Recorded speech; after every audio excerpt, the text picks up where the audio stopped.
millones de hondureños viven al día de lo que ganan ese mismo día para alimentar a sus familias y cubrir sus necesidades básicas. Esta pandemia ha provocado que millones en el mundo se queden sin empleo y Honduras no es la excepción. El impacto en las empresas ha sido demoledor. Es sumamente difícil y arriesgado, pero no podemos continuar así. Y aunque la salud es y será siempre primero, los índices de pobreza e indigencia aumentan. Lo vemos por todos lados. Hoy, más que nunca, debemos estar unidos en esta lucha. Hoy más que nunca debemos ser más estrictos, más ordenados, más disciplinados, pero mucho más responsables. Es una necesidad, es una obligación. El uso de la mascarilla, el lavado constante de manos y el distanciamiento social. Cuidémonos y cuidemos a los nuestros. El gobierno tiene una enorme responsabilidad: dotar de medicamentos contra el COVID-19 a los 1.600 centros de salud a nivel nacional y a los 32 hospitales. El personal médico debe tener permanentemente su equipo de protección personal de bioseguridad y se debe aumentar de manera drástica la cantidad de pruebas PCR que se realizan, y este procesamiento debe ser mucho más rápido para atacar de forma más eficiente y oportuna el virus. Esto depende de todos, no podemos fallar.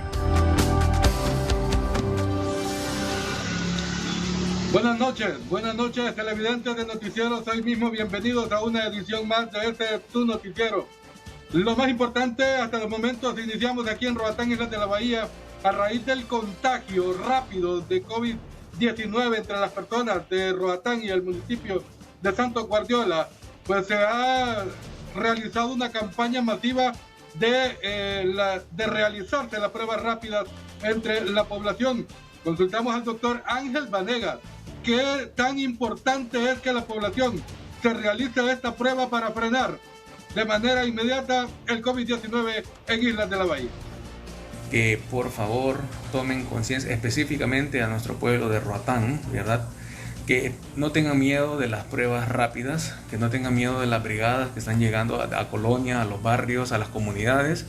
Por favor, ya que esto no es que los doctores o las enfermeras o los equipos que están llegando a hacer las pruebas van a contaminarse, no, al contrario, sino que lo que se va a hacer es literalmente identificar rápidamente los focos y poder hacer un cerco epidemiológico y poder ayudar a las comunidades a llevar más mascarillas, a llevar una zona de aislamiento y poder literalmente encontrar dónde están los casos, autoaislarlos rápidamente y comenzarles el tratamiento. Y es que esta campaña se han unido empresarios. Mañana hay un importante donativo para el centro COVID-19 acá en Islas de la Bahía, y también algunos empresarios de la empresa privada y también algunos empleados se van a unir para realizar campañas de mascarillas, de dotar a la población de mascarillas y sobre todo también de realizar panfletos para mayor información sobre el contagio del COVID-19. Esto es lo que les puedo informar desde Roatán, Islas de la Bahía. Yo traslado micrófonos hasta Choluteca con nuestro compañero Javier Palma. Buenas noches. Bien, muchas gracias, compañero Isaac Calix, allá en Roatán. Pues vamos de punta a punta hacia el sur, pues donde estamos aquí pues con mucha preocupación porque hay un reapunte de este problema de la pandemia pues aquí en el sur del país, y los que más preocupados están son los pacientes precisamente de diálisis, de los cuales pues han manifestado de que tienen un temor de contagiarse porque ellos comparten las máquinas. Escuchémosles. No, es difícil, pues, porque imagínese, a lo menos nosotros teniendo el tratamiento andamos bien. Ajá, y si nos afecta ese virus, sin tener diálisis, no nos espera más que la muerte con nosotros. ¿Y eso de compartir las máquinas también preocupa? También preocupa, pues, porque imagínese que es un compañero que está infectado y no sabemos quién anda enfermo y quién no. Para el gobierno, que ponga los ojos en nosotros y que voltee a ver a la población de diálisis, que necesitamos de él, porque estamos abandonados. Bueno, ese es el llamado precisamente que han hecho los pacientes de diálisis aquí en el sur del país. Quiero manifestarles de que aquí algunas empresas y cooperativas pues ya han comenzado a cerrar sus negocios debido a que también pues hay personal que está infectado con esta pandemia. Bueno, yo finalizo con esto pues desde el sur del país y vamos con más informaciones. La noticia positiva es presentada por Claro. Sigamos conectados con doble navegación en tu plan postpago. Con el fin de evitar un desbordamiento y colapso en el cupo de pacientes con diagnóstico de COVID-19, este día se realizó la apertura de una sala de aislamiento de pacientes sospechosos de coronavirus en el Hospital General Atlántida. Como usted ha visto, hay un incremento, ¿verdad?, en la cantidad de pacientes hospitalizados, ¿verdad?, y nuestra unidad COVID tiene un espacio para 20 camas. El día de hoy justo tenemos 16 pacientes, entonces, en vista de este incremento, pues nos hemos visto hacer una reorganización dentro del hospital, ¿verdad? Se ha reorganizado el servicio de cirugía y de medicina, ¿verdad?, para tener un ala disponible, un espacio disponible solo para pacientes sospechosos de COVID o positivos de COVID, ¿verdad?, para que tengan un espacio digno con todas las medidas, que tengan oxígeno, que tengan todos los insumos necesarios, ¿verdad?, para poder atenderlos de una buena forma. Cabe mencionar que dicha sala para aislamiento de pacientes con sospecha de coronavirus recibió este día una importante donación que será utilizada para el combate a dicha enfermedad. Con la apertura de la nueva sala de COVID, por la demanda que está teniendo el hospital, entonces quisimos venir aquí y colaborar pues con algo de material quirúrgico que sabemos que en estos momentos pues va a ser de mucho apoyo para el hospital. En La Ceiba, Gustavo Bustillo, Noticieros Hoy Mismo. La noticia positiva fue presentada por Claro. Sigamos conectados con doble navegación en tu plan postpago.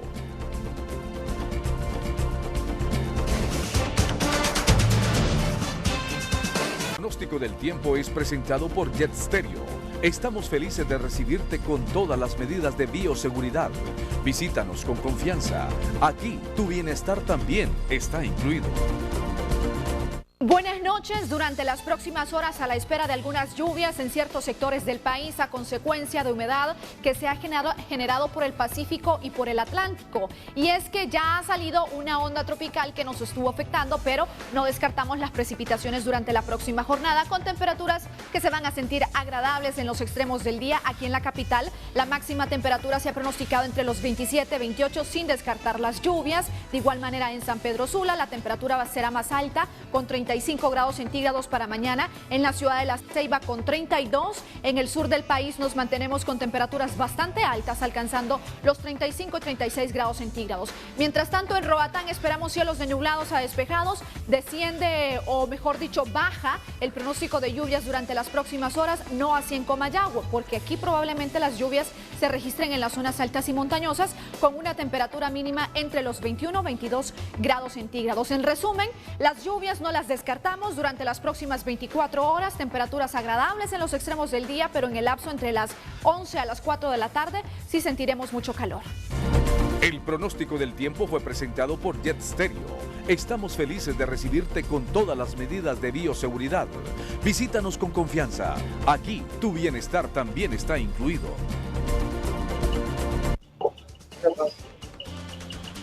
Buenas noches amigos televidentes de Hoy Mismo Estelar. Buenas noches Honduras. Les saludamos directamente desde el Hospital Regional de Occidente, aquí en Santa Rosa de Copán. Hoy las autoridades de salud han reportado 3 muertes sospechosas de COVID, 2 en el municipio de Nueva Arcadia, en la entrada de Copán, y una persona que murió aquí en el Hospital de Occidente. Escuchemos las declaraciones de la doctora Gloria Fajardo, directora de salud en el departamento de Copán. El día de hoy hemos tenido, desde la madrugada, no hemos tenido muy buenas noticias, ¿verdad? En la sala de COVID falleció en las primeras horas de este día un señor procedente de la entrada de Copán, y también están ingresados familias de él. Uno de ellos está delicado y la otra está estable. También falleció otra señora de la entrada de Copán. La primera causa es una muerte materna, pero se sospecha de COVID. Y hace 20 minutos falleció una señora que ingresó ayer de Santa Rosa de Copán con altas sospechas de COVID. Bien, son 3 las personas que han muerto en las últimas horas en el departamento de Copán sospechosas de COVID. 2 en la entrada en el departamento o en el municipio de Nueva Arcadia, en este departamento, y 1 aquí en Santa Rosa de Copán, según las autoridades de salud que encabeza la doctora Gloria Fajardo. Con este informe desde Santa Rosa de Copán viajamos hasta el oriente de nuestro país, en Danlí. Allí está Kenia Cáceres. Buenas noches, Kenia. Buenas noches, Ramón. Les saludamos desde la ciudad de Las Colinas, Danlí. Y es que la Policía Nacional, a través de la Dirección de la Policía de Investigación, le ha dado captura a 3 supuestos integrantes de la pandilla 18, a quien se le supone responsable de haberle quitado la vida a la jovencita Stephanie Nicole Arriola, de 17 años de edad, quien también presuntamente fue violada. Escuchemos a Denis Reyes, portavoz de la Policía Nacional. La Policía Nacional, mediante acciones de vigilancia y seguimiento, ha dado una fuerte captura de impacto aquí en la zona oriental del país, logrando la detención de 3 presuntos integrantes de la pandilla 18, en quien realizaron el ilícito de violación y asesinato en perjuicio de una menor de 17 años de edad. Durante la captura se le decomisó un automotor color gris, el cual supuestamente fue utilizado para trasladar a la menor de edad hacia el barrio Las Lomitas número 2, donde fue encontrada a la orilla de la calle. Es así que la Policía Nacional maneja que la muerte de la jovencita se debió supuestamente a peleas de territorios por droga. Enviamos micrófonos ahora hasta San Pedro Sula con nuestra compañera Kelly Aguilar. Buenas noches.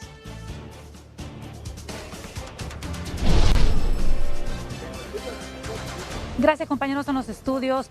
Me encuentro a esta hora de la noche con el teniente coronel José Wilfredo Oseguera Montoya. Él es el director del Hospital Militar aquí en la zona norte, en donde pues en horas de la tarde, a eso de las 12:30, se confirmó la muerte del ex jefe de las Fuerzas Armadas de Honduras, en su condición de retiro, Arnulfo Cantarero López. Es así, muy buenas noches. Buenas noches.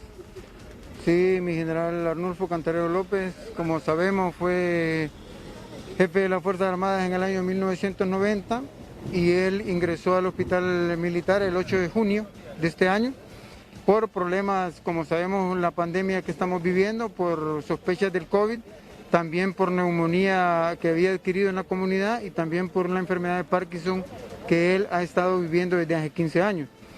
Desgraciadamente el día de hoy se complicó y presentó bajos niveles de oxígeno en su sangre, por lo cual en la mañana, como a mediodía, se le dieron diferentes tratamientos. Se le trató de ingresar a UCI, pero lamentablemente él no resistió y a las 12:30 él falleció en nuestras instalaciones. ¿Se confirma la muerte, pues, que se trate por COVID-19? Bueno, realmente desde que él ingresó se le hizo una prueba rápida, el cual salió negativo. Después se le hizo una prueba de hisopado, el PCR, salió negativo.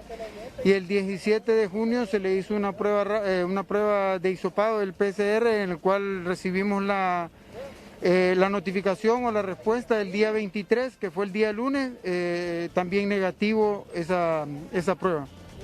Gracias. Las declaraciones del teniente coronel José Wilfredo Oseguera Montoya. También en horas de la tarde, a eso de las 4 de la tarde, las personas, los feligreses de la iglesia pues Guadalupe de aquí de San Pedro Sula oficializaron una misa en honor a los médicos y el personal de enfermería que han muerto a causa del COVID-19. A continuación, escuchemos las declaraciones del doctor Carlos Umaña, presidente de médicos del Instituto Hondureño de Seguridad Social.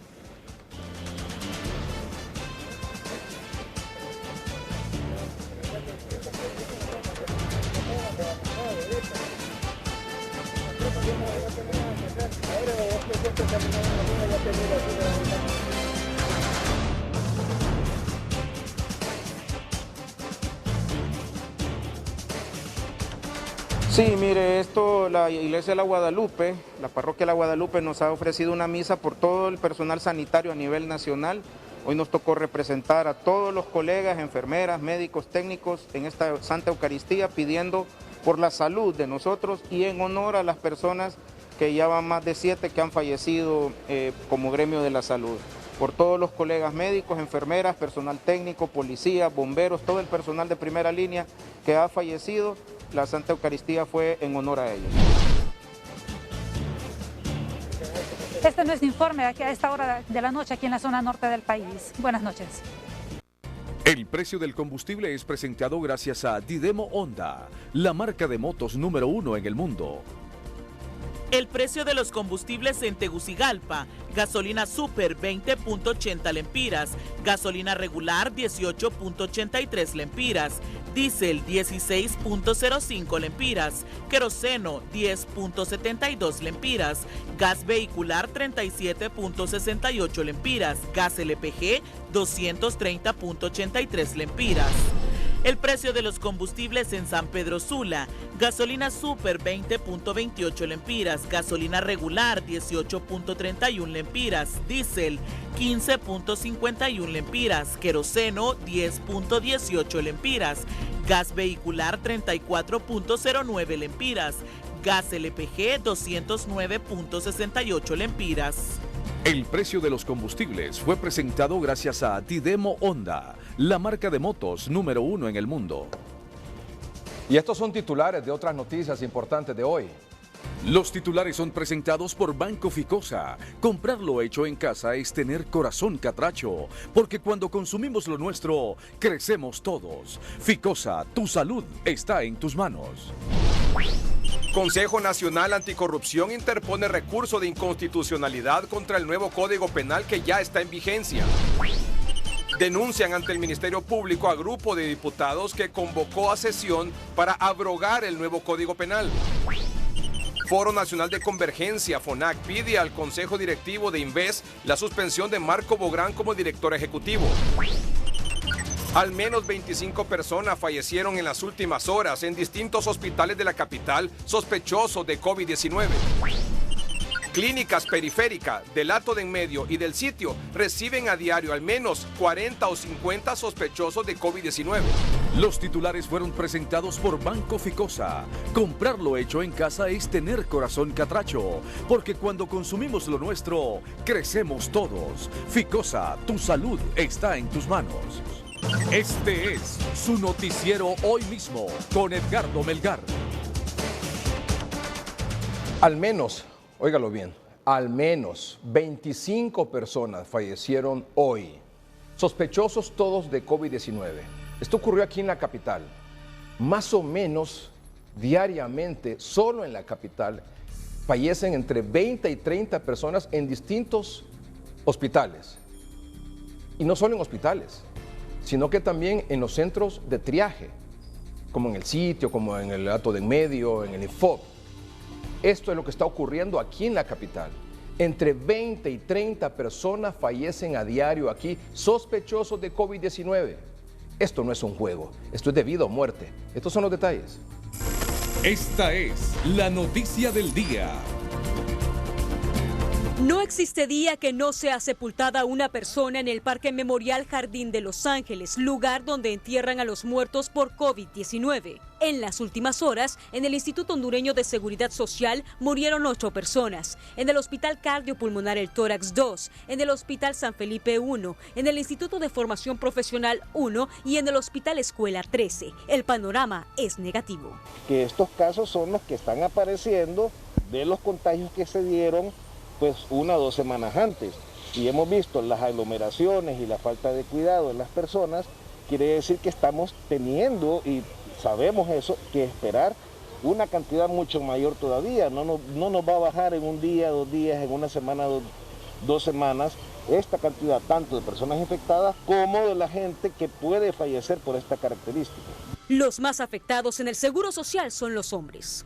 Son 8 personas fallecidas, de las cuales 6 son varones y 2 son mujeres, teniendo un total de varones de 72 muertes solo de varones. Bueno, pensamos que es tal vez porque salen mucho o porque como son varones, como son machos, aguantan más los síntomas en la casa, entonces vienen ya en estadios bastante tardíos. Los médicos luchan contra el temible COVID-19, pero tienen necesidades, aparte de los insumos y el equipo de bioseguridad.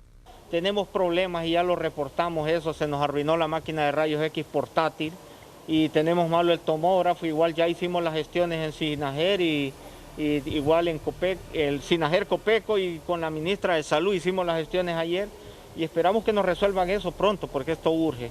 Pelean contra este temible virus con bajas porque el personal de salud también es presa del COVID-19. Entonces nos hemos visto diezmados, ya que hay alrededor de 200 personas que están de baja laboral por circunstancias del COVID, aparte de otras personas que ya son adultos mayores, que laboran acá y que tienen enfermedades de base, por lo tanto también ellos pues hacen mucha falta este recurso. El coronavirus ataca a adultos mayores con enfermedades de base en su mayoría. Los médicos ahora les suplican a la población cumplir con las medidas de bioseguridad. Jackie Redondo, Noticieros Hoy Mismo. Esta fue la noticia del día. Y entre 40 y 50 sospechosos de COVID-19, pacientes, personas con síntomas de COVID-19, entre 40 y 50 acuden a diario a los centros de triaje habilitados aquí en la capital, en el Infop, en el Hato de En Medio y también aquí en el Clipper o Clínica Periférica ubicada en la colonia El Sitio. Esta es verdaderamente una avalancha de pacientes, no solo en los centros de atención como hospitales que ven casos COVID, sino también en estos centros de triaje, donde en algún momento no se dan abasto porque los pacientes necesitan y requieren atención de inmediato y tienen que derivarlos a algún hospital donde tienen todas las condiciones para atenderlos. Pero muchas veces no los pueden derivar, primero no los pueden recibir porque no tienen todo el equipo que necesitan para una atención de un paciente en condición grave. Número dos, en los mismos centros no tienen mucha capacidad para atender a pacientes. Y en tercer lugar, cuando quieren derivar o enviar a un paciente a uno de estos hospitales, los hospitales están llenos. La advertencia es clara. Si no tiene sintomatología respiratoria, no será atendido en la clínica periférica ubicada en la colonia El Hato de la capital. Lo mismo ocurre en esta ubicada en la colonia El Sitio. Desde el mes de marzo, ambas son centros de triaje. Porque la remitieron para hacer una prueba de hisopado. ¿De hisopado? Y hasta el momento ustedes están nerviosos por esta prueba. ¿Por qué razón se la están tomando? Porque la recetaron por orden médico. Pero además de síntomas y el temor en muchas ocasiones, aquellos que acuden a estos también denominados Clipper deben tener paciencia, porque la espera es larga.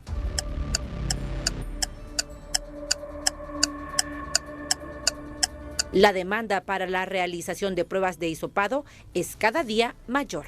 Sí, actualmente estamos recibiendo entre 40 a 50 sospechosos de coronavirus en nuestras instalaciones, tanto en el sitio como en el Hato. ¿Cuántos de esos 40 a 50 sospechosos salen positivos? Se continúa con la misma tendencia, de un 10 a 15% de los pacientes evaluados, al tener los resultados, son positivos. Si el paciente tiene posibilidades de cuidados en casa porque no presenta gravedad, se remite a su vivienda tras la realización de prueba PCR o hisopado y esperan, según autoridades, al menos 10 días para conocer si es positivo o no. Pero los que ya llegan con complicaciones respiratorias quedan en las Clipper mientras se habilita un espacio en algún centro hospitalario. El problema es la capacidad al interior de estos lugares. 6 pacientes. 6 pacientes en cada una de las periféricas. Ahorita se tiene lo máximo, 6 pacientes en cada una de ellas. ¿Y si llega un nuevo paciente, doctor, qué pasa? ¿Qué hace? Esa es una pregunta muy triste, para una respuesta más triste todavía. Queremos saberla, doctor. Nosotros tratamos de hacer el máximo en el paciente. Hemos tenido que en los días anteriores de tener pacientes compartiendo un tanque de oxígeno, pero en la medida de lo posible tratamos de que la familia entienda. Muchos de estos pacientes son pacientes asegurados, que creen que nosotros tenemos mejores condiciones que las que están en el Seguro Social. Y los hemos logrado a que entiendan que ellos tienen que trasladarse al Seguro Social para que en el Seguro Social los atiendan. O sea, que sacan pacientes para meter otros. No, los que en el momento que se ha tenido que hacer son pacientes que han tenido que compartir un tanque de oxígeno en 2 camas diferentes. Pese al retraso de los resultados de las pruebas PCR, aquí no se aplican pruebas rápidas, porque según autoridades no están siendo utilizadas por la Secretaría de Salud. Tampoco cuentan con completos tratamientos para la enfermedad.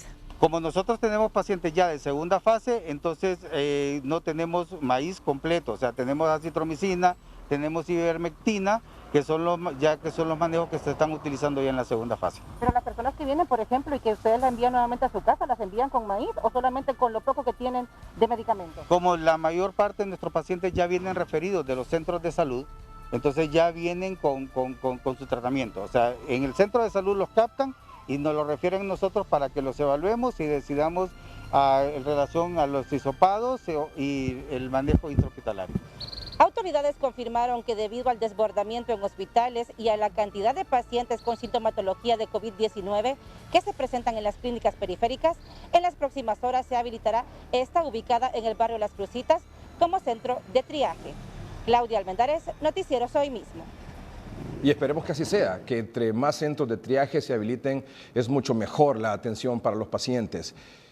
Lo que decía el doctor, un tanque de oxígeno compartido, eso es lo que está ocurriendo, un tanque de oxígeno compartido. Mientras se lo dan a otra persona, el paciente que se lo quitan va empeorando su salud. Y se imaginan a ustedes la angustia de ese paciente porque no puede respirar, pero tiene que compartir el oxígeno para que otra persona respire, porque está igual o peor condición. Eso es lo que se está viviendo a diario ahí en estos centros de triaje. Eso es lo que se está viviendo a diario. El otro tema también. Ustedes saben que anoche, tarde-noche, se reunió un buen grupo de diputados. 67 informaron ellos que se habían reunido. Son diputados de la oposición, que fueron 67 los que finalmente se han reunido, según informaban anoche aquí en este noticiero, una sesión virtual que ellos convocaron y que tenía la intención de impedir la entrada en vigencia del nuevo Código Penal. Y no solo eso, sino que también abrogarlo, es decir, abolirlo, eliminarlo, y que obviamente se hiciera uno nuevo.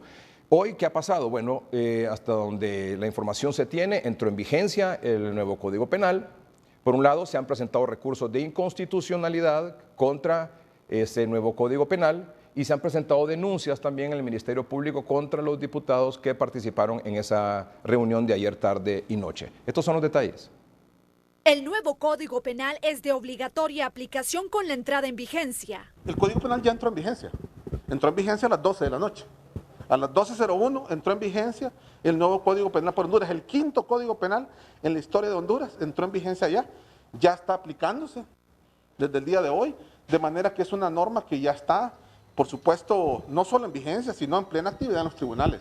Y lo ratifica el Poder Judicial. El tema de la vigencia en este momento pues no está ya en discusión. Hay claridad que mientras no exista una norma diferente aprobada y publicada en el diario oficial La Gaceta, pues que pueda revertir esta decisión de la vigencia, la normativa debe de aplicarse.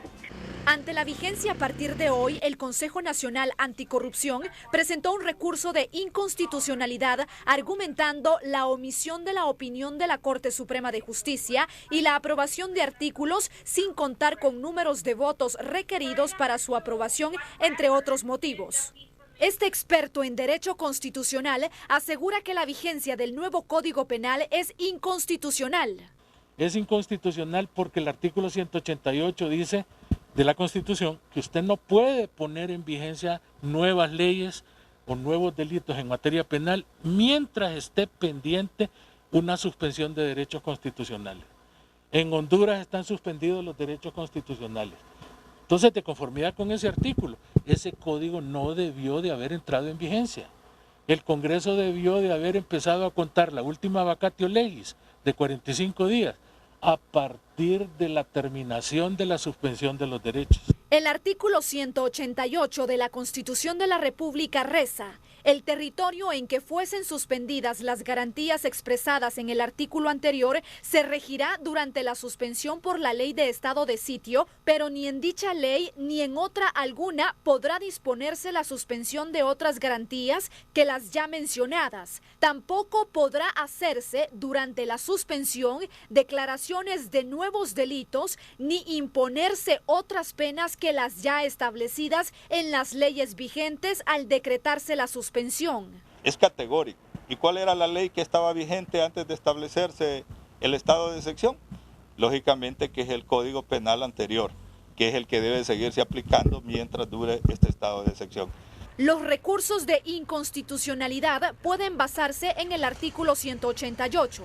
En efecto, ese puede ser uno de los motivos invocados para la inconstitucionalidad, pero eso ya será pues una competencia de la Sala de lo Constitucional, que deberá analizar todo este tipo de recursos que puedan ser presentados. Es tan vigente el nuevo Código Penal que 3 abogados presentaron recursos a favor de sus defendidos.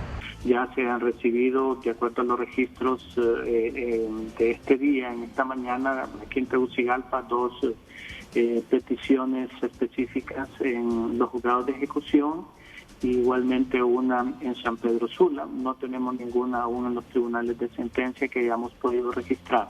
Mientras esto ocurría, el Congreso Nacional presentó ante el Ministerio Público una denuncia y solicitó requerimiento fiscal contra los 67 diputados que convocaron a la sesión para impedir la entrada en vigencia del nuevo Código Penal, acusados de los delitos de usurpación de funciones, abuso de autoridad, violación de los deberes de los funcionarios y delitos contra la forma de gobierno. Rocío Hernández, Noticieros Hoy Mismo. El diputado de Francisco Morazán por el Partido Libertad y Refundación, el abogado Jorge Calix, dijo esto sobre este particular. Hicimos una convocatoria el día de ayer para detener la entrada en vigencia del Código Penal. Hicimos una reunión donde habían 67 diputados con derecho a voto, inscritos a 105 exactamente.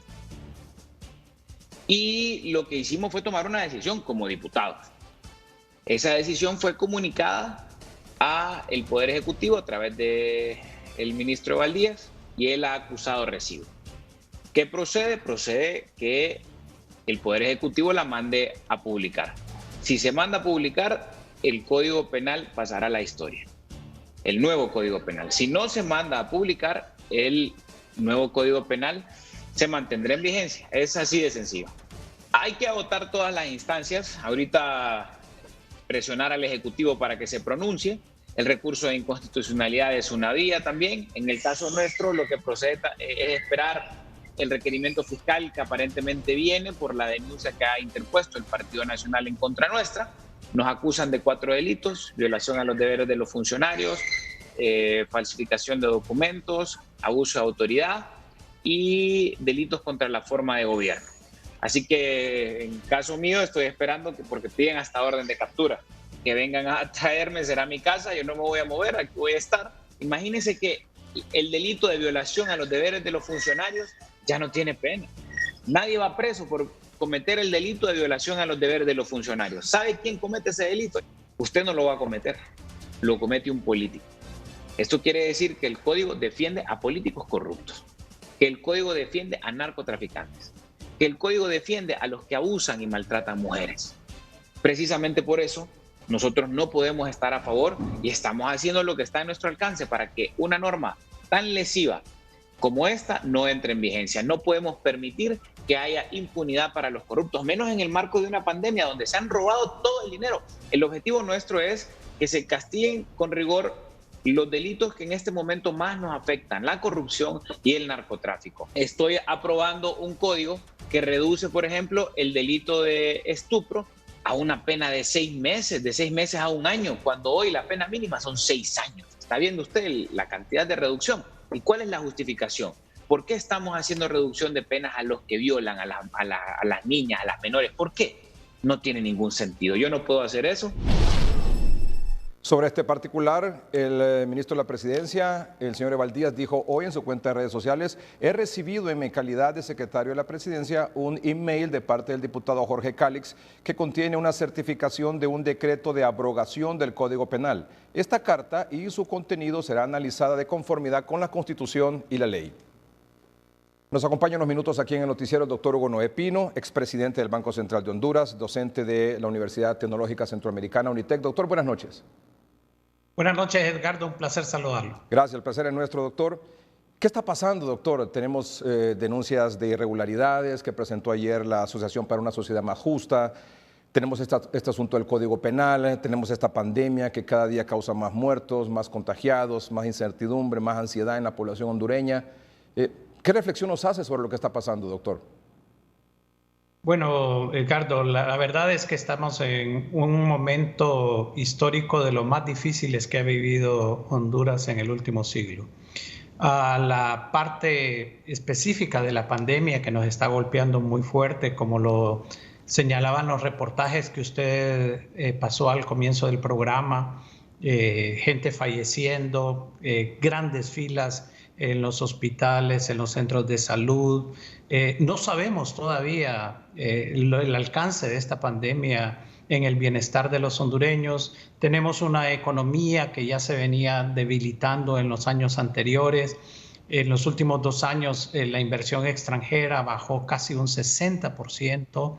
El nivel de desempleo en el país es tremendamente alto y las repercusiones económicas de la pandemia son muy fuertes. Y a esto, Edgardo, se suma en medio de esta tragedia, porque es una tragedia la que estamos viviendo, tanto desde el punto de vista humanitario como lo que provoca la falta de actividad económica, están estos aspectos de carácter político, estas divisiones. A uno no le cabe, sinceramente, que en medio de toda esta situación, el gobierno de la República, desde el inicio que empezó la emergencia nacional, no haya convocado a todos los sectores a participar en las decisiones, que el Congreso se empeñe en la entrada en vigencia de un código penal que obviamente protege la delincuencia y protege la corrupción. Hoy escuchaba a un abogado penal en la mañana que decía que con esta entrada en vigencia del código van a salir libres entre 1,000 y 2,000 presos, muchos de ellos, decía él, acusados de corrupción y de narcotráfico. Entonces, ¿qué es lo que está pasando? Yo lo que siento es que la situación política ha llegado a este grado de deterioro. Los casos de acusaciones de corrupción, lo que estamos viendo en Inves, lo que se vio en Copeco, en general, y esto es producto de que Honduras se ha deteriorado institucionalmente. A mí me llama la atención ver mucha gente que dice que los diputados que se reunieron ayer cometieron un acto en contra de las leyes y en contra de la Constitución y los demandan ante la Fiscalía. Y yo me pregunto, ¿y dónde estaban estos diputados cuando se aprobó la reelección ilegal de Juan Orlando Hernández? ¿Dónde estaban cuando se dio el fraude más grande que ha existido en la historia reciente de nuestra incipiente democracia? El Estado de Derecho, Edgardo, se ha perdido, y se ha perdido en momentos en cuando más se necesita el respeto a la ley, el respeto a las instituciones. Hay una falta de confianza. Mire, aquí la falta de confianza es en las estadísticas que dé el gobierno, si son realmente estos los contagiados, si son estos los muertos. Las funerarias dicen que han muerto el doble de personas que dicen las autoridades, que si las medicinas están, que si los abastecimientos. Es realmente una tragedia porque el sector que debe conducir en estos momentos, que es el gobierno, por muy ilegal y legítimo que sea, se ha llevado a la tarea de seguir dividiendo y profundizando la polarización que ya existía en el país. Y esto lo que va a traer, Edgardo, es más sufrimiento y más desesperanza en los hondureños. Doctor Hugo Noé Pino, en sus redes sociales usted hace un par de días cuestionaba lo que ocurrió con esta compra de Inves. Sí, sin lugar a dudas hay una cantidad de irregularidades, Edgardo, que están documentadas tanto por los informes, en primer lugar, del Consejo Nacional Anticorrupción, que fue publicado ya hace varios días, y el día de ayer, el de ASJ, son completamente claros y muestran la cantidad de irregularidades que se dan. A nadie es realmente inconcebible que podamos pensar que un administrador de fondos públicos va a enviar a una compañía que se encontró por Google, va a enviar cerca de 50 millones de dólares, más de 1,000 millones de lempiras. Entonces, aquí hay toda una serie de irregularidades, una serie de de aspectos que en medio de esta tragedia, como la califiqué inicialmente, es terriblemente dañino, porque la gente, si alguna gente todavía tenía alguna esperanza de que los recursos públicos se van a usar de alguna forma, las acusaciones contra Copeco, los 5 informes del Consejo Nacional Anticorrupción, y eso tiene que rectificarse, Edgardo. Si no hay una rectificación de este comportamiento, lo que sale hoy en la mañana, el presidente del Congreso diciendo, bueno, nosotros somos los que mandamos, prácticamente eso fue lo que dijo, el código fue ampliamente discutido, cuando saben que tiene una oposición de muchos sectores de la sociedad. Entonces, estos elementos no abonan en nada a la crisis sanitaria que estamos viviendo, ni tampoco a la reactivación económica, porque viendo todo este espectáculo que se está transmitiendo el país, tanto interna como externamente, dígame usted, Edgardo, ¿qué inversionista nacional y extranjero en medio de toda esta circunstancia va a querer invertir en Honduras? Y eso hará la etapa de recuperación mucho más difícil de lo que se piensa. Ayer don Carlos Hernández, director ejecutivo de ASJ, decía, entre muchas cosas, en relación a las investigaciones de ASJ en cuanto a este tipo, a las compras durante la emergencia, y que le sorprendía que una nota que fue firmada por la secretaria de Salud un lunes 16 de marzo y el 19 ya se estaban haciendo las transferencias por 15.9 millones de dólares. Entre el jueves y viernes de esa misma semana ya se estaban haciendo las transferencias. Y el 20, es decir, el 19 se hizo una, el 20 la otra, y finalmente rápido se cancelaron estos 48 millones de dólares sin garantías, sin nada, por el tema de la compra de los 7 hospitales móviles, 2 de los cuales dice el señor Dimbes que ya vienen para acá. Y el 100%, adelantado, ¿verdad?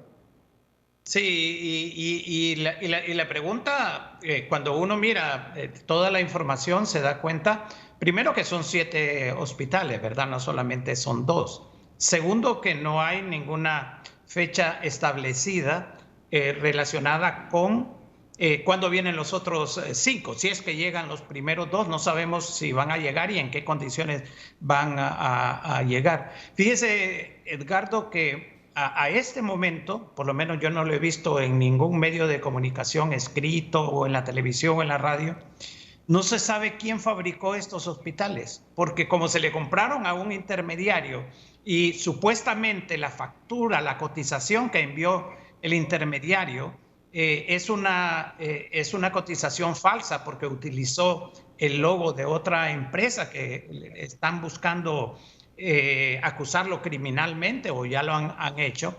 Entonces hay una cantidad de irregularidades, y no solamente el informe de ASJ no solamente menciona el caso de los ventiladores y de los hospitales, también de los ventiladores y de las mascarillas. Y en las mascarillas habían 4 compañías que al final se retiraron, todas con algún tipo de vinculación política con el partido de gobierno. Entonces estamos ante una situación tremendamente difícil, y el Ministerio Público hasta ahora pareciera que está reaccionando. Y algo más que decía don Carlos Hernández, que muchas de estas empresas que estaban ofertando u ofreciendo este equipo, insumo médico, mascarillas, equipo de bioseguridad, etcétera, finalmente se retiraron del proceso, pero decía don Carlos Hernández que se les pagó. Y que él confiaba de que no se entregó el producto, y que decía don Carlos Hernández, esperemos que se pueda recuperar el dinero. Por cierto que anoche aquí en el noticiero yo hacía las siguientes preguntas en relación a la rapidez con la que se compró, con la que se pagó esos 7 hospitales, porque se pagaron en total en 2 días casi 48 millones de dólares, es decir, más de 1.000 millones de lempiras. Fue una transferencia que se hizo del Banco Central, primero de Inves, la solicitó a Finanzas, y Finanzas al Banco Central, y el Banco Central hizo el pago. Y en ese sentido, yo preguntaba anoche que si se habrá hecho el procedimiento correcto internamente dentro del Banco Central, es decir, que siguió todo el ABC interno para hacer esa transferencia, porque lo que me sorprendió o me pareció a mí atípico es que el lunes 16 la ministra pide la compra de 7 hospitales, etcétera, etcétera, y otros insumos, y rápidamente al final de esa semana se hace la compra. Y me llamó la atención mucho la velocidad con la que se hizo esta compra. No sé si normalmente estas solicitudes del Banco Central las recibe e inmediatamente se hace la transferencia. También me preguntaba si lo habrá firmado el presidente del Banco Central.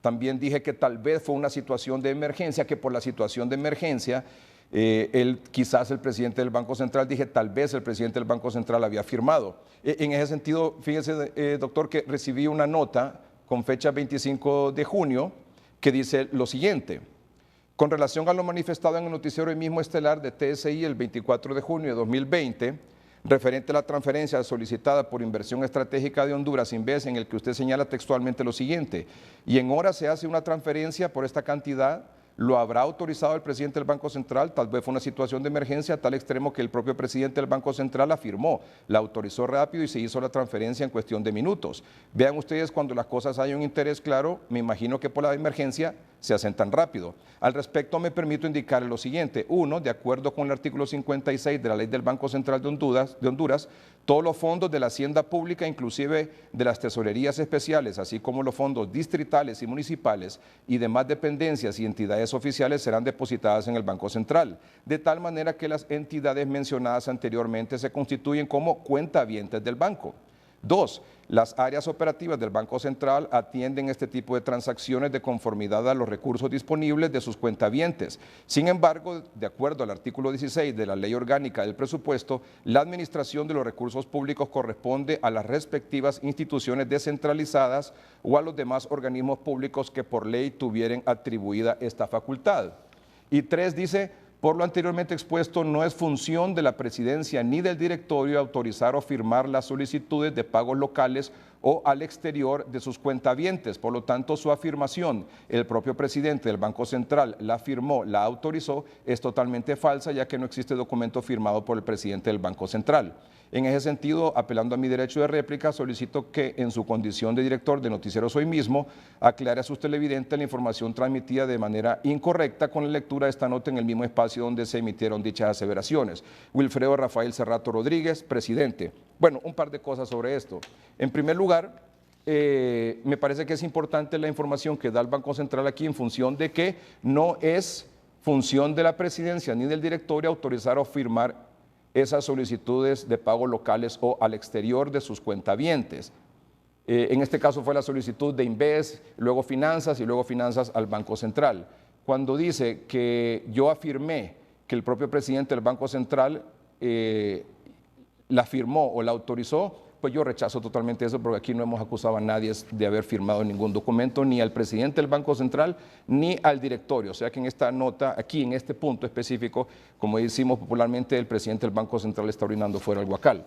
Pero es importante la información en el sentido de que cada institución cumple con su rol, cada institución asume su responsabilidad. ¿Qué opinión tiene, doctor? No, que en efecto así es, Edgardo. Por ejemplo, la ley de aceleramiento económico y protección social, la ley de aceleración económica, ese es el nombre, y protección social, autorizó la compra y contrataciones directas a Inves, a la Secretaría de Salud y a Copeco. Esto fue el 13 de marzo. A partir de allí, y en relación a las solicitudes, me imagino que la Secretaría de Finanzas asignó los recursos necesarios que necesitaba las 3 organizaciones a disposición de ellos dentro de las partidas presupuestarias, y obviamente al girar un cheque, en este caso un cheque en lempiras, porque el presupuesto se maneja en lempiras, y luego hay que solicitar al Banco Central los dólares necesarios para realmente cambiar esos dólares y poder hacer el giro o la transferencia hacia el proveedor en este caso. Es bastante correcto señalar que son la parte operativa del banco, porque lo que se tiene son cuentas del gobierno y a las cuales el Banco Central, como se conoce, actúa como el banco del Estado, el banco específicamente del gobierno. Esto es, Edgardo, como que si usted tiene una cuenta mancomunada con otra persona y alguien gira sobre su cuenta, en algún momento usted puede decir que esa compra fue incorrecta o algo, pero el banco sobre el cual usted giró el cheque no tiene ninguna responsabilidad. No es parte del Banco Central vigilar, digamos, las operaciones que se hacen con los dineros del Estado son correctas. Bueno, ese es el procedimiento.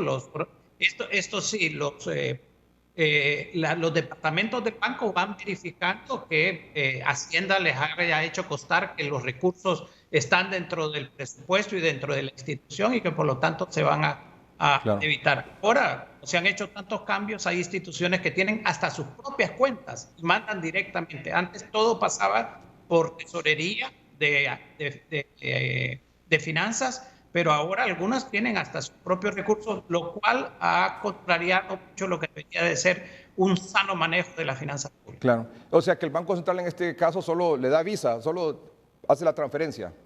Así es, porque una vez que comprueba de que los recursos están dentro del presupuesto y están asignados a la unidad específica que solicita cambiar ese cheque o comprar dólares, entonces ahí termina su función. Sí, ya sabe usted, doctor, que en estos asuntos, bueno, lo que la misma CJ decía ayer, hay más dudas que respuestas, ¿verdad?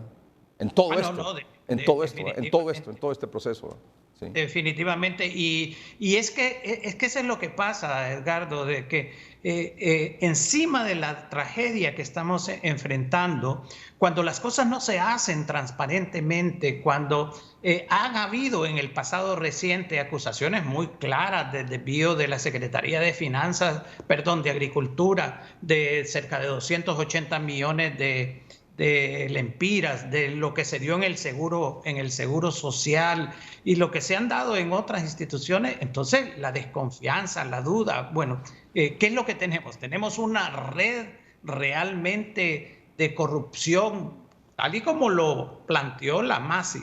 Por eso, fíjese lo importante, lo necesario que tendríamos nosotros ahorita un equipo de investigación como es la MASI, pero como que les estorbaba a mucha gente e hicieron todo lo posible para expulsarla del país.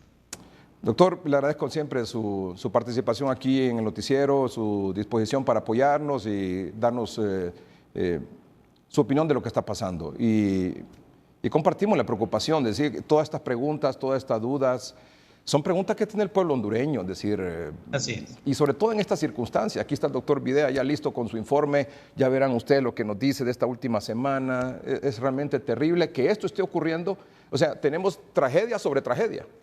Exactamente, sí. Y ese es lo que hace esto doloroso. Mire, sí. Yo he platicado con amigos, con familiares, y a la gente usted la siente hasta con ganas de llorar, Edgardo, sí, aún y cuando no esté enfermo, porque lo que estamos viendo, una vida que se pierde en el país es una vida valiosa, es un abuelo, un tío, como decía una de las doctoras del tórax. Es decir, es una tragedia realmente ver al país en esta situación y que encima nos vengan con actos de corrupción y polarizando más al país por no poderse esperar a hacer consultas sobre un código, es realmente lamentable. Doctor, de nuevo, muchas gracias, muy amable. Buenas noches, Edgar. Buenas noches. El doctor Hugo Noé Pino es expresidente del Banco Central de Honduras y actualmente docente de la Universidad Tecnológica Centroamericana UNITEC. Vamos a un corte comercial. Doctor, bienvenido, como siempre. Muy buenas noches, licenciado Edgardo Melgar, la audiencia de hoy mismo. Hoy vamos a comentar sobre la pandemia en un ascenso acelerado. Ya regresamos. El clima es presentado por Sudagrip. Al primer síntoma de la gripe, toma Sudagrip, un producto Pile.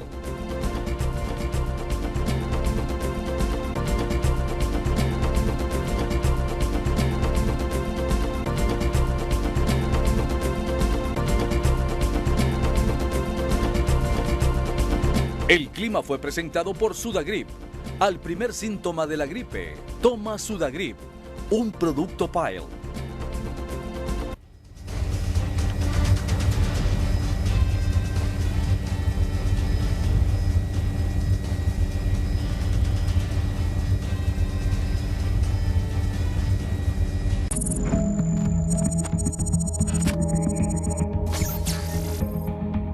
Estamos con el doctor Omar Videa, médico internista, asesor, consultor de Noticieros Hoy Mismo en esta pandemia. Hemos estado luchando juntos con el doctor Videa en muchos temas, en muchos escenarios, con muchas propuestas. El doctor Videa ha sido un asesor fabuloso, fantástico en medio de esta situación. Doctor, ya entramos con el tema de esta noche. Antes, el ingeniero Germán Díaz, es el alcalde de Sabana Grande, aquí en Francisco Morazán. ¿Está el ingeniero ahí, ingeniero? Sí, lo escucho, licenciado. Hola, muchas gracias. Discúlpenos que ayer no le quedamos mal, pero aquí estamos hoy ya listos, señor alcalde. Buenas noches.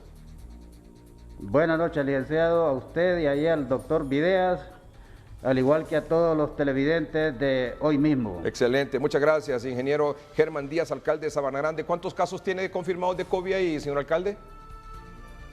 Confirmados 29 y estamos a la espera de los resultados de 44 más. Oh, espéreme, 29 confirmados y tiene 44... 29 confirmados, 44 sospechosos. Así es, ya los exámenes se hicieron y estamos a la espera de los resultados. Sí, ¿hace cuánto le hicieron esas pruebas a estos 44 sospechosos ahí en Sabana Grande, señor alcalde? El día lunes de esta semana. El lunes de esta semana les practicaron, bueno. Así es. No sé, más o menos que tal vez unos 10 días. Esperemos que tenga pronto la respuesta, sí, que sea una lucha permanente aquí de acelerar ese resultado de las pruebas, señor alcalde. Así es, licenciado, yo quiero aprovechar esta oportunidad para pedirle a la población de Sabana Grande que tengamos conciencia de este problema en que nos encontramos. El día de mañana pues tenemos reunión con la Corporación Municipal y el CODEN porque esta situación ya es alarmante. El farolillo rojo está encendido y tenemos que tomar medidas drásticas porque ya no podemos seguir en esta situación. Prefiero que la población se enoje conmigo en este momento y no que el día de mañana me vayan a echar la culpa de una tragedia sin precedentes. También quiero hacer un llamado a los altos jerarcas de la policía que nos manden refuerzos porque acá los efectivos son muy pocos. Y para dar cumplimiento a las ordenanzas municipales, pues hace falta elemento policial porque la población no ha aceptado cuidarse.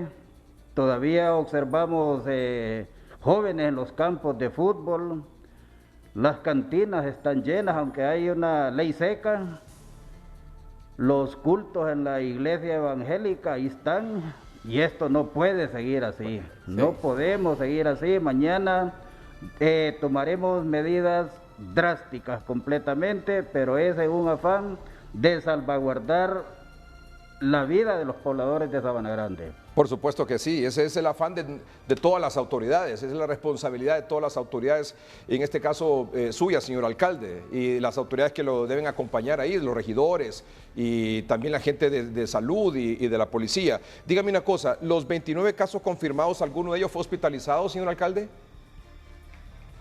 Sí, pues definitivamente que ya tenemos mucho focalizado toda esta situación. Medidas que vamos a tomar son enérgicas completamente, de apegado a ley, desde luego. Claro, claro. Porque no podemos tampoco ir con el abuso de autoridad, pero todo lo que vaya en beneficio de la ciudadanía tenemos que hacerlo. Muy bien. Le preguntaba, los 29 casos confirmados que tiene usted ahí en su comunidad, en su municipio, señor alcalde, ¿están en sus casas o alguno fue a algún hospital o algún centro de salud? Están ya en su periodo de cuarentena, están siendo atendidos por salud pública. También hay un fallecido que aunque no vivía aquí en Sabana Grande, pero su código de identidad es 0816, que lo acredita como ciudadano de Sabana Grande. Sí.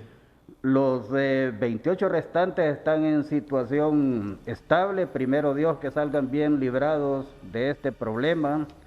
Es una situación delicada, licenciado, y yo espero que la población entera de Sabana Grande tome conciencia, pues, claro, porque esto no es un problema mío, no es un problema de gobierno, es un problema de todos aquí, y la situación es que la medicina está en nuestras manos. Todavía observamos gente que no guarda la distancia, el distanciamiento social, gente sin mascarillas, gente que todavía dice que esto es mentiras y esto no puede ser. Exactamente, exactamente. Qué buen llamado que está haciendo usted a su comunidad, a los habitantes de Sabana Grande. Estos casos confirmados, ¿les dieron medicamento ahí, señor alcalde, a estos 28 casos positivos? ¿Les dieron medicamento? Sí, se les dio el medicamento maíz y el catracho a través del centro de salud que aquí dirige la doctora Wendy Martínez, una persona a quien hay mucho que agradecerla porque es de lo mejor que ha venido aquí a Sabana Grande, y ella día a día se parte el pecho en atención médica. Sí. ¿Y cómo han evolucionado esos pacientes con este tratamiento? Muy bien, la recuperación es normal y yo confío en Dios que salgan bien librados. Muy bien. O sea que los 28 están en su casa, ahí en Sabana Grande. Están en sus casas. No se han complicado, qué bueno. Todavía hay gente que por temor no busca atención médica, y esto es una enfermedad igual que todas, y más bien hay que andar más rápido para evitar el contagio de otra persona. Así es, así es, así es. Bueno, señor alcalde, gracias por acompañarnos esta noche. Solo dígame, ¿cuál es la medida que va a adoptar mañana? ¿Esa medida que usted dijo drástica? Pues lo más seguro, licenciado, es el cierre total de Sabana Grande. Aquí nadie va a entrar ni salir, los negocios completamente cerrados por lo menos 2 semanas. ¿Y eso ya se aprobó en Corporación Municipal? El día de mañana hay consenso, lo que es por parte del CODEN y de la Corporación Municipal, porque todos estamos muy preocupados por esta situación que atravesamos, que es verdaderamente alarmante. Claro, claro. El CODEN pues está integrado por todas las fuerzas vivas del municipio y no creo que haya alguien opuesto a que se tomen medidas rigurosas. Muy bien. ¿Y a estos 44 sospechosos hay que darles tratamiento de una sola vez, señor alcalde? Aunque después se confirme si es positivo o es negativo, no importa, hay que darles tratamiento. Hay que darles tratamiento maíz. Hay que darles. Así es. Para que no se nos vayan a complicar. Porque hay que ir previniendo esta situación. Claro, claro. Y asegúrese, señor alcalde, que le den el tratamiento a estos pacientes que por alguna razón, ya sea que sean familiares o cercanos a los que sí están confirmados, por alguna razón se les hizo la prueba a estos 44. Entonces, para que no se nos vayan a complicar, así sean asintomáticos, que no tengan ningún síntoma o tengan síntomas leves, hay que darles el tratamiento. Dígale a la doctora ahí que le ayude con eso, señor alcalde. Es correcto, tomaré muy en cuenta la sugerencia suya, licenciado. Quiero aprovechar para felicitarlo y agradecerle su participación en la prevención de este temible contagio que nos ataca aquí en Honduras, y al doctor Videas, a quien no tengo el honor de conocerlo personalmente, más que por su programa. Es muy loable la participación de él. Y yo quiero agradecer a todo el gremio médico de Honduras en general, que son las personas que están en primera fila defendiendo al pueblo. Son verdaderos héroes, igual que la Policía Nacional Preventiva, los bomberos, que son extraordinarios, y gracias a ellos todavía tenemos la esperanza de salir bien librados de este problema. Muy bien. De nuevo, muchas gracias, señor alcalde. El ingeniero Germán Díaz, alcalde de Sabana Grande. La principal preocupación es que la gente no hace caso, dice. Correcto, ese es lo complejo, y lastimosamente tienen que llegar a incrementarse el número de casos para que en una comunidad o en una ciudad puedan entender cómo es lo que ha ocurrido en el Distrito Central. Y decirle que realmente lo que estamos haciendo es nuestro deber. En cada área que nos corresponde en la vida, profesional médicos, comunicadores, cada quien está haciendo su papel, y creo que más que sobredimensionar lo que hemos hecho es decir, estamos haciendo lo que nos toca hacer. O sea, el médico tiene que estar buscando alternativas de cómo encontrar respuesta ante la necesidad de salud. puede ser a través de una estrategia, puede ser a través de la atención. Entonces cada quien debe hacer su parte, porque si cada hondureño hace lo que le toca, el país va a salir avante. Ya volvemos con las estadísticas, las proyecciones, lo que nos ha dejado esta última semana y los comentarios del doctor Omar Videla en unos minutos.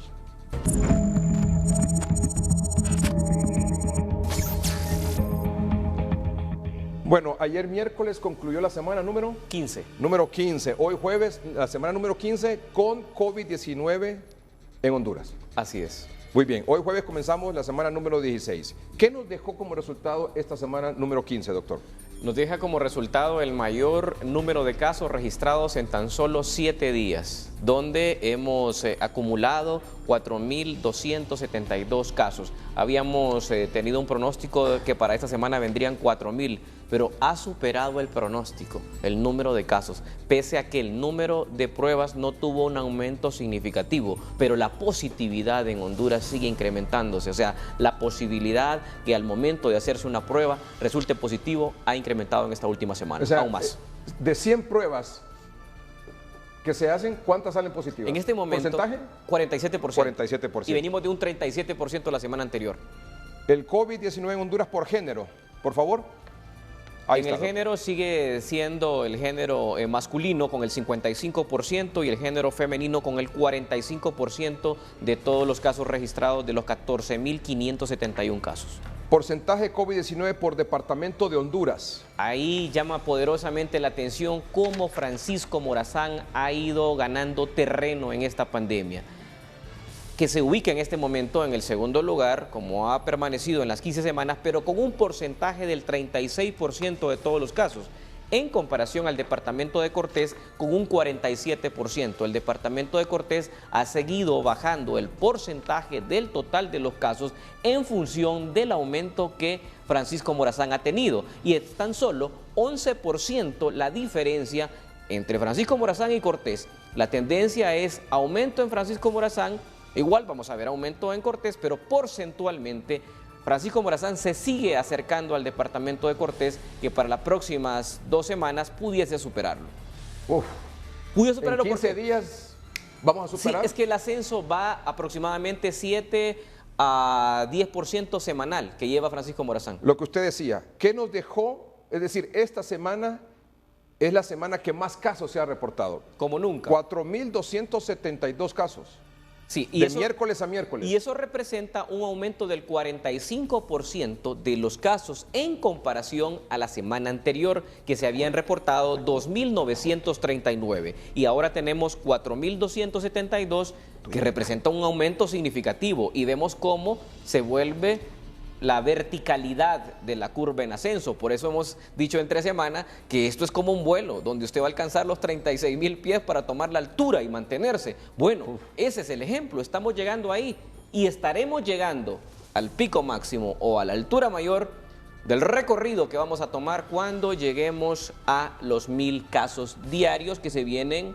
Probablemente en las siguientes 2 semanas vamos a ver un incremento del número de casos que pudiesen andar entre 800 para la próxima semana diarios. Y en la siguiente estaremos entre 1.000 y 1.200. Ahí, cuando se superen los 1.000 casos diarios, que significará 7.000 casos en la semana, es cuando comenzará esa línea en horizontal a sostenerse, porque no es que una semana llegamos a 7.000 casos nuevos y que después comienzan a descender.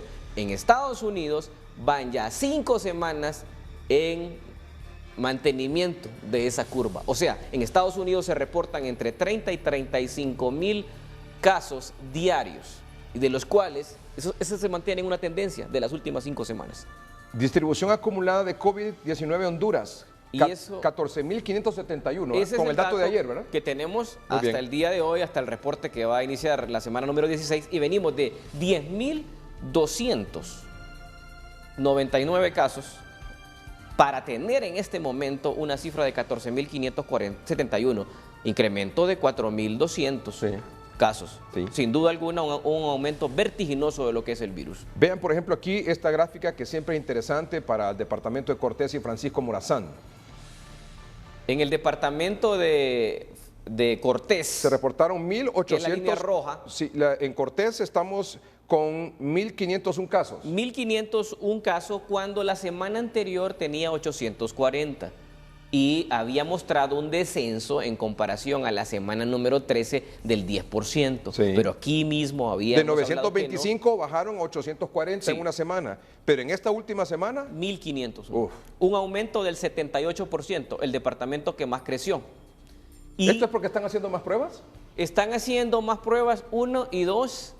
hicieron menos en el departamento de Francisco Morazán en función que solamente un laboratorio en esta semana privado estuvo realizando pruebas en Francisco Morazán. Y eso, la limitancia en pruebas hace de que haya menos diagnóstico. Pero a pesar de todo, la línea azul, que es el departamento de Francisco Morazán, continúa en ascenso y tiene un ascenso del 14%, porque son 1.849 casos que se acumularon solo en esta última semana en Francisco Morazán. Ambos departamentos van en un ascenso. En ninguno de ellos, ni mucho menos en Francisco Morazán, podemos hablar de que hay un control en la pandemia o aplanamiento de curva. O sea que Cortés sigue en ese ascenso y hoy está cerró la semana número 15 con un 78% más del número de casos. Distribución de decesos por COVID-19 por semana. Sí, en el número de decesos hemos visto un incremento. Sí. Hablábamos hace unos momentos, ¿verdad? Que está entre 20 y 30 personas sospechosas de COVID-19 están muriendo solo aquí en la capital, doctor. Más del 80% de los casos ha habido aumento de los decesos y eso faltando muchas pruebas por realizar en muchas personas que, como ingresaron a un centro asistencial y el promedio de fallecimiento de estas personas anda de 2 a 3 días una vez que ingresan, por las complicaciones con las cuales se recibe. Entonces, la posibilidad para que esa prueba llegue, si se acelera, es 7, 10 días. Claro, y faltan muchos casos todavía por tener que confirmarse. Letalidad por rango de edad. 60 años es el rango.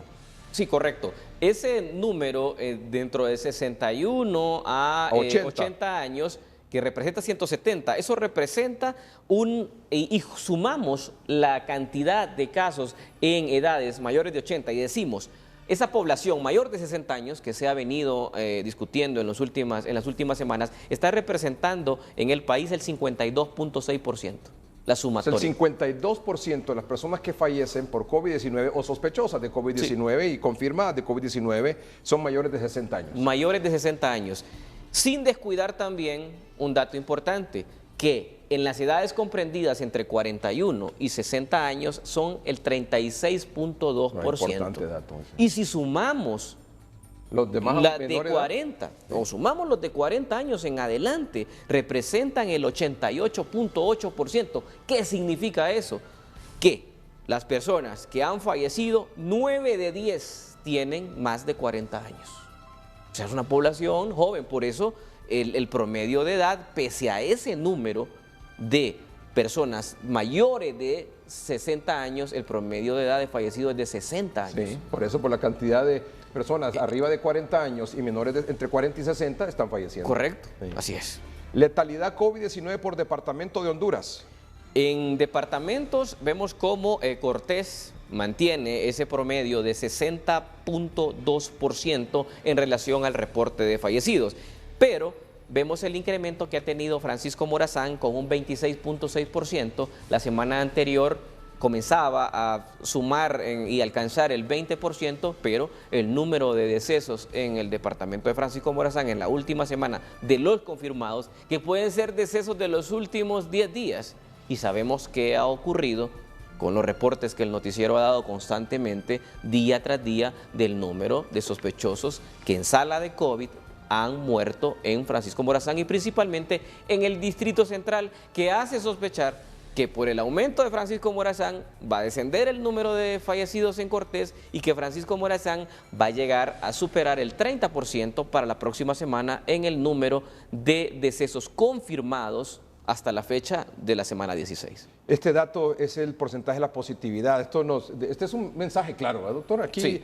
Mire, cómo ha ido, bueno, del 41%, llegó hasta un 52%, y luego se mantiene en la última semana en un porcentaje aproximado de un 47%. Sí, se mantiene en un 47% el total del promedio de la semana. La semana anterior, que había sido la semana número 14, el promedio era del 37%. y seguimos insistiendo, de resultados de positividad hacia atrás. Ojo, porque sabemos en los reportes de las pruebas actuales que realizan tanto a través de pruebas rápidas. Hay una información del Instituto Hondureño de Seguridad Social que en un ejercicio de pruebas rápidas de hace 48 horas la positividad la estaban teniendo en un 52%. 52% en una prueba que se ha criticado mucho, pero se está viendo la necesidad, ya que en este momento no hay forma de poderse realizar fácilmente una prueba PCR. Son las pruebas rápidas, las alternativas. Quiero decirle algo, aquí en el noticiero siempre con esa imagen interesante. Quiero decirle algo, hemos tenido siempre comunicación con el doctor Edwin Cruz, que es el director del Hospital San Felipe, que está haciendo una enorme labor ahí con los pacientes COVID-19. Dice que se realizaron, bueno, y esta semana anunciamos que había recibido equipo para hacer pruebas. Sí. Para hacer pruebas, entiendo que pruebas rápidas, ¿verdad? Sí, y están con el plan de tener un laboratorio para poder habilitar el proceso para realizar PCR. Y dice aquí, hicieron 550 pruebas. Y en este caso, 8.6% de lo, porque fue aparentemente entre los empleados, el 8.6% resultó positivo. Y son personas asintomáticas. Y son asintomáticas. Porque están laborando. Sí. Nadie que está con síntomas va a estar laborando. Qué bueno esto que se estén haciendo finalmente las pruebas rápidas por parte de SINAGER, la Secretaría de Salud. Porque las pruebas rápidas, hay que decirlo, solo lo ha estado haciendo el Seguro Social. Con buen suceso. Quiero decir con buen suceso porque eso le permite en las empresas maquiladoras en el norte del país, en todas las empresas donde se han hecho allá en San Pedro Sula, es decir, en Cortés, aquí en Francisco Morazán, detectar los casos, aislarlos, evitar más contagiados y tomar decisiones. Entiendo que ya aquí, por ejemplo, en el caso del Hospital San Felipe, ya se están haciendo estas pruebas rápidas y qué bueno que se estén haciendo estas pruebas rápidas. Es una insistencia incluso que hemos tenido con las brigadas que están casa por casa. Está bien que sean las brigadas, es una buena decisión, es una sugerencia y una propuesta que hemos hecho aquí en el noticiero porque hay que ir a buscar el virus, hay que hacerle pressing al virus, pero el trabajo siento que se queda un poco limitado, siento que se queda un poco corto porque en esas visitas casa por casa la revisión es clínica nada más, si tiene o no tiene síntomas. Pero ¿qué pasa con la familia que llega y no tiene síntomas nadie? Lo correcto sería, dígame la persona que más sale aquí porque va a trabajar, pues la fulano de tal. Venga señora, hagamos una prueba rápida. Si sale negativo, gracias a Dios. Pero si sale positivo, hay que hacerle a los demás. Hay que hacerle a los demás, mismo. porque han tenido contacto directo. Y si no tienen síntomas, pues qué bueno también, pero aquí está el tratamiento. Porque esos asintomáticos, si salen y se confían porque no tienen síntomas, pueden contagiar a otros. Así es. Y el 52% en este ejercicio llama poderosamente la atención, porque la tendencia en las pruebas rápidas en poblaciones que no tienen síntomas y que se hacen como tamizajes, han dado en ese porcentaje que le resultó al San Felipe, entre un 8 y un 10%. Después conocimos datos del Seguro Social donde hablaban de un 20-25%, pero en la actualidad, en un ejercicio hecho por el Seguro Social, nos comentaban que era el 52% en pruebas rápidas en Tegucigalpa. Sí, en Tegucigalpa. Porcentaje de personal de salud con COVID-19. Qué impactante está este dato, doctor. Enfermeras, médico general. Enfermeras. Esos son datos proporcionados y tomados por la Unidad de Vigilancia de la Salud de la Secretaría de Salud. Valga el término de palabras, o sea, son datos oficiales. Datos oficiales, Hasta la semana número 15 se tenían 1.121 casos confirmados de personal de salud. ¿1.121? 1.121. Es un informe oficial ese. Personal de salud. Personal de salud. 1.121 entre médicos, ahí se recogen especialistas, técnicos, etcétera, ¿verdad? Sí, ahí se recogen las enfermeras, por ejemplo, se recogen esas estadísticas que representan el 37.8%. O sea que del personal de salud, de 10 que enferman, 4 son enfermeras. Frecuencia de síntomas en pacientes COVID-19. ¿Qué es lo que más, cuál es el síntoma que mayor se presenta? La tos. La tos. Y ese no es un buen síntoma. O sea, no es un buen signo tampoco. Porque significa que esto está avanzado. Eso está avanzado. Que aquí hemos quitado por las descripciones, en los planteamientos, en las orientaciones a la población, que no piensen que la tos lo consideren un síntoma inicial de COVID-19. La tos, oiga, le titulo eso, la tos no es un síntoma inicial de COVID. No es un síntoma inicial de COVID-19. La tos ya significa inflamación que puede ser a nivel bronquial o a nivel pulmonar, máxime si la tos es frecuente, es persistente, es insidiosa.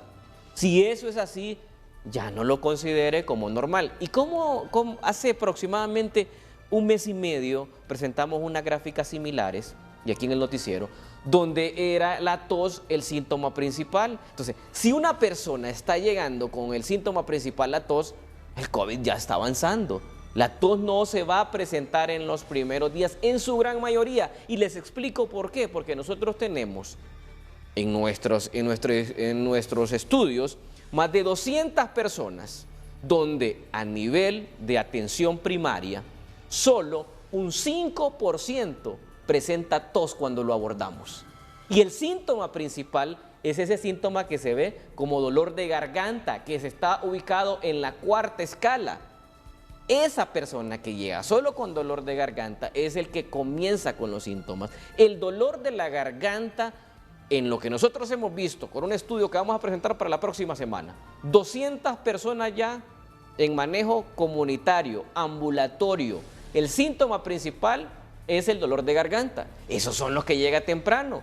Y es por eso que se salvan, porque llegan a tiempo. Si usted está esperando salvar a alguien que ya llega con tos y que le dice que la tos la tiene hace 7 días, o que la misma fiebre, que es el segundo síntoma, lo está presentando hace 5 días, 5 días tiene que sumarle usted 4, porque 4 días es el tiempo mínimo de incubación o promedio de incubación. El 80% de las personas que llegan a desarrollar síntomas pasan por un periodo de incubación de 4 días, pero no es que el virus que no le haya dado síntomas a ese momento, no es que no está teniendo una réplica, se está replicando en el organismo, y cuando ya tiene esa capacidad de crecimiento comienza con los síntomas. Ojo, cuando a usted le dicen que la fase viral dura 7 días, no se está refiriendo a 7 días con síntomas, es a los síntomas sumarle 4 días.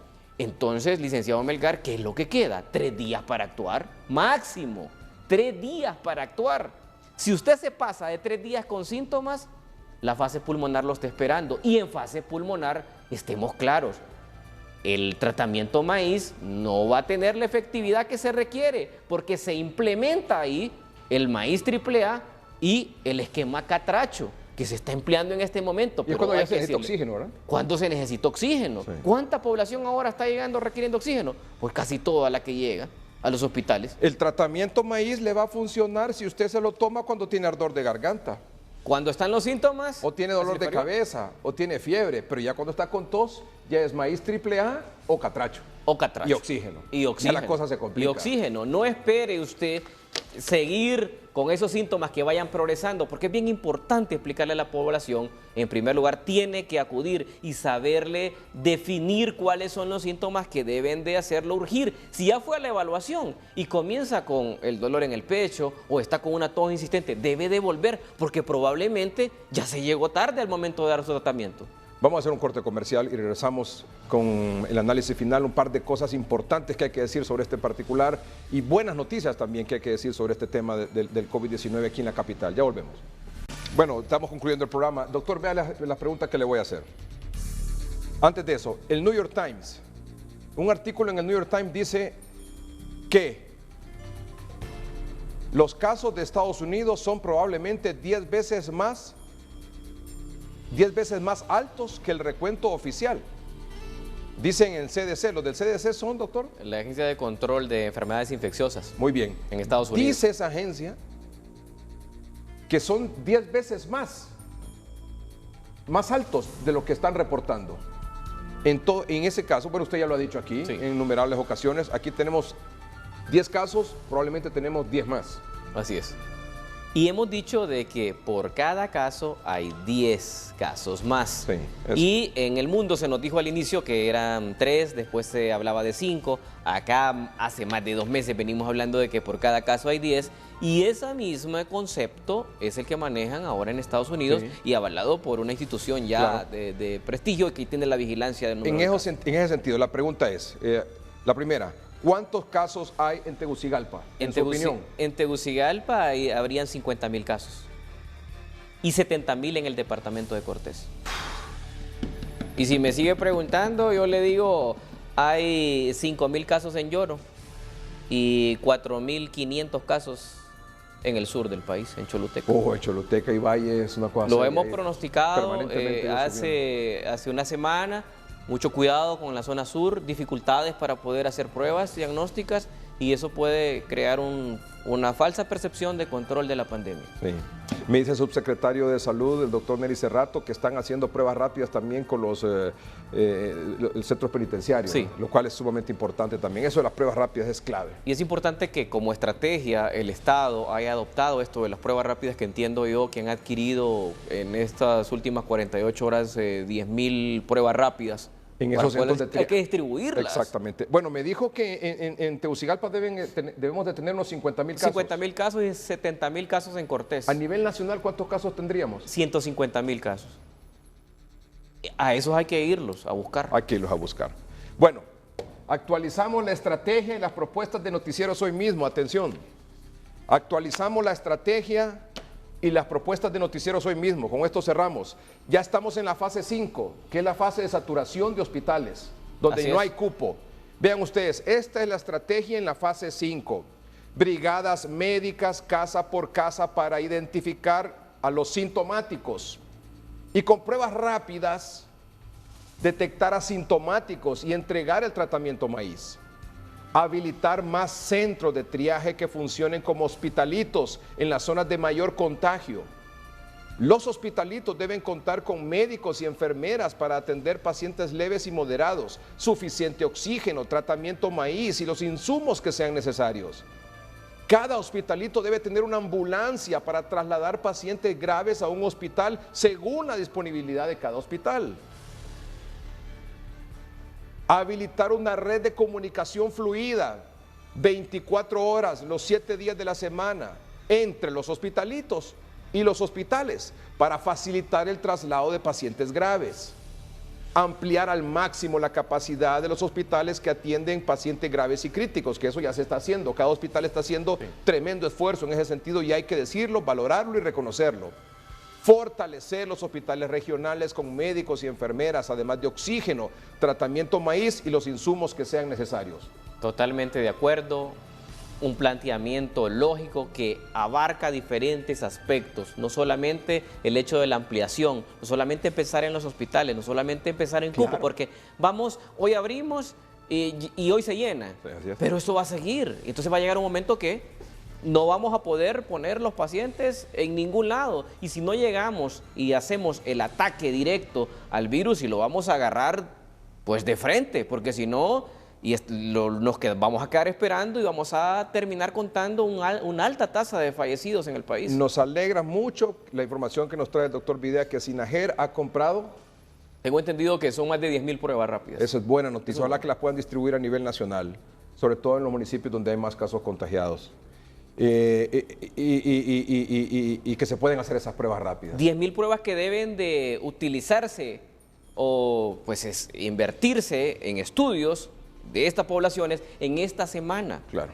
Que nos brinden un reporte de cómo estamos con 10,000 pruebas rápidas. Claro. Y actuar, porque si ya se tiene el tratamiento, entonces requerimos que el personal de salud se desplace a todo el país. Y una de las propuestas de esta estrategia de noticieros hoy mismo, junto con el doctor Videa, en esta fase 5, que la fase 5 ya es cuando lo que estamos viendo, que no hay cupos en los hospitales, lo que hemos estado insistiendo es el tema de aumentar los triajes. Es decir, habilitar más centros de triaje que funcionen como hospitalitos en las zonas de mayor contagio para atender ahí pacientes leves y moderados. Quiero dar una buena noticia que me entusiasma mucho. La empresa privada aquí en Tegucigalpa, doctor, se ha unido junto con la alcaldía aquí de la capital y van a sacar la cara para hacerle frente, se están uniendo esfuerzos para hacerle frente a esta situación y habilitar por lo menos entre esta y la próxima semana, al menos 3 centros de triaje, con todas las de ley, con médicos y enfermeras las 24 horas del día, con oxígeno, con todo lo que hemos planteado aquí en el noticiero. Yo espero tener, aquí en el noticiero esperamos tener esta noticia ya no solo confirmada, no porque ya está confirmada la noticia, se los estoy diciendo, sino que estos centros estén ya habilitados. Tan pronto, porque no es fácil, ¿verdad? Sí. Entiendo esa situación, pero se está haciendo un esfuerzo porque esto hay que actuarlo rápido. Hay que hacerlo rápido, esto no es de perder mucho tiempo. Y ya ve usted, como dice, la principal síntoma que estamos viendo es tos, y eso significa que ya está la situación avanzada. Ya está avanzada y que va a requerir oxígeno. Entonces, eso es muy buena la estrategia que se está empleando y hay que fortalecer el Distrito Central. Así es. Y eso entiendo que se está haciendo un esfuerzo mancomunado de una fundación sumamente importante aquí. La vamos a dar a conocer probablemente mañana viernes o si no el domingo en 30:30, doctor, junto con usted. Lo que se está haciendo y el aumento y la habilitación de más centros de triaje para atender a pacientes en las zonas de más riesgo aquí en el Distrito Central. Nos alegra mucho y nos entusiasma mucho eso, así como el tema de que están haciendo o que van a hacer más de 10,000 pruebas rápidas que ha comprado Sinajer. Eso es. Muy bien, gracias, doctor. Solo unidos, muchas gracias, solo unidos podemos vencer esta pandemia. Todavía hay esperanza. Hemos visto cómo se están recuperando las personas. Que usted vea que son el 10.6% el porcentaje de recuperados, significa que necesitan hacerse pruebas para certificar que mucho más gente se ha recuperado y que se ha salvado de este COVID-19. Todos quisiéramos que fueran PCR, pero ya se sabe lo que pasa con las PCR, ¿verdad? Que es una lucha es el talón de Aquiles de esta situación, ¿verdad? Aquí en el abordaje de este tema. Pero a la falta de PCR... Las pruebas rápidas, doctor. Aumentamos de 1.173 la semana pasada a 1.300 el promedio diario de las pruebas. Esperamos llegar a un promedio que sea mínimo de 1.714, porque si hacemos 1.714 PCR, estaríamos viendo si realmente estamos parados en una condición de ascenso, porque el pronóstico anda en este momento, en base a las últimas 2 semanas, en 5.500 a 6.000 casos nuevos. Muy bien. Pero necesitamos 1.700 mínimo pruebas diarias. Una información de última hora sobre el tema del Código Penal, me están diciendo, en redes sociales. Si la ponemos, por favor, ya para terminar. Dice don Eval Díaz, que es el secretario de la Presidencia, con relación al nuevo Código Penal, el Poder Ejecutivo estará enviando en las próximas horas una comunicación formal al Congreso Nacional pidiendo que se derogue totalmente el mismo. En su caso, se hagan reformas profundas, socializadas con todos los sectores. El Código Penal no fue una iniciativa del Poder Ejecutivo, no obstante, pedimos oportunamente al Congreso Nacional reformas en temas relacionados con el crimen organizado y lucha contra la violencia, las que no fueron consideradas. Creemos que no es conveniente la entrada en vigencia de un nuevo Código Penal en el momento en que el país sufre de una de las más grandes pandemias de su historia. Es el momento de escucharnos todos. Bueno, el conflicto ahí. Ay, Dios mío. Hay que concentrarse en la pandemia, definitivamente. Necesitamos Esto es de muertos. Esto está muriendo solo aquí en la capital entre 23 y 30 personas diarios. No me explico cómo estas cosas están pasando aquí. Gracias, doctor. Un gusto. Buenas noches y que estén bien.